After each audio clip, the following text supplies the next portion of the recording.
Greetings everyone, and thanks for tuning in for this paranormal pit stop. Tonight, we'll be exploring a historic former town site located off of County Road 33 out of Jackson County, Alabama, that's recognized for once having acted as the original county seat, boasting its very own rather ominous local cemetery, and rumored to be roamed by the ghosts of its former residents since passed on. Are you sure you're ready to brave the history and hauntings of Bellefonte?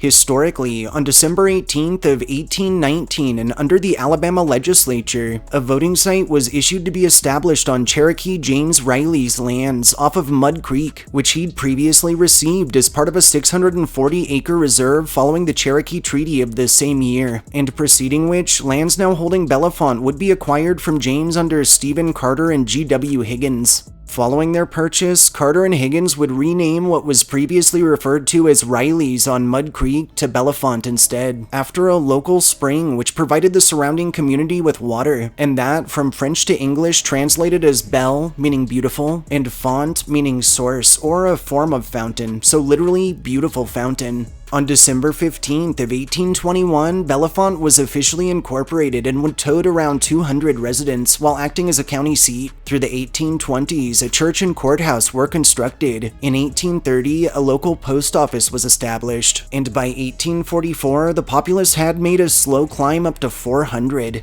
By 1860, notably, Bellefonte's population would have decreased to 181, though it was still documented as the highest populous incorporated community within Jackson County. Through the Civil War, sadly, the expanse would endure a range of severe damages, and in 1868, the county seat would be transferred to Scottsboro, which incidentally would draw business away from the town, and would result in a rapid decrease in population. By 1880, Bellefonte would drop entirely from census rolls, and by the 1920s, it would lie all but abandoned. Unfortunately, following its abandonment, Bellefonte's structures would be crumbled to ruin, and in the present, all that remain are piles of brick and foundations, scattered abandoned residences through surrounding forests, the chimney of a former inn, the site's exceedingly weathered cemetery, and strangely, a more modern adjacent and unfinished nuclear plant. Notably to our viewers, and thanks to our chat earlier today with a friendly TVA agent from the area, who actually welcomed and answered our last few questions, this nuclear plant is not part of the overall site, and rests on federal property with good reason. However, the rest of the former town site of Bellefonte remains open to the public, and is popular amongst urban explorers, paranormal investigators, dark tourists, and those simply interested in catching an authentic glimpse of the region's history.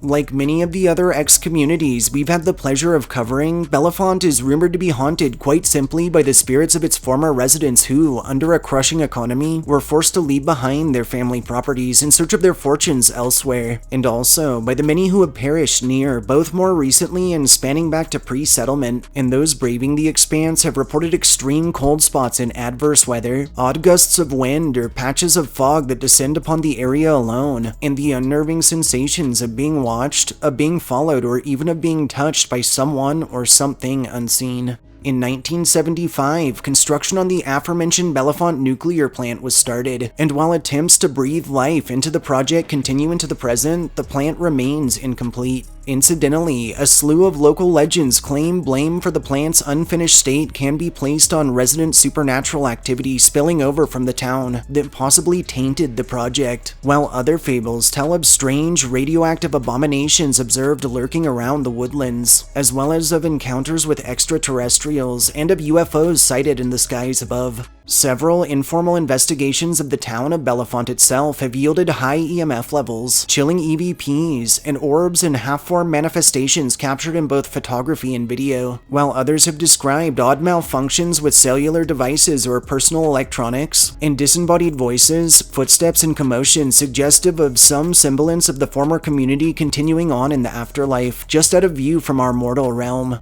The Bellefonte Cemetery is rumored to harbor some of the area's most extreme activity, and those who have braved its bounds have told of terrifying instances in which their hair has been ripped from their heads, of chilling encounters with ominous shadowy figures, and of run-ins with a range of apparitions in clothing spanning the eras, some of which that seemingly search for their markers. Lastly, literally countless additional full-bodied entities and attire spanning the town's formative years have been sighted roaming surrounding forests, as they seemingly search for homes since destroyed, and many of these manifestations appear so solid they've actually been mistaken for living, breathing human beings, and have even held full conversations with the unsuspecting traversing the region, before fading slowly into nothingness. Thanks for joining us for this Paranormal Pit Stop. If you enjoyed hearing our histories and ghost stories, subscribe to our channel, like this upload, and share us with anyone you feel could use a good scare. We'll catch you all next time.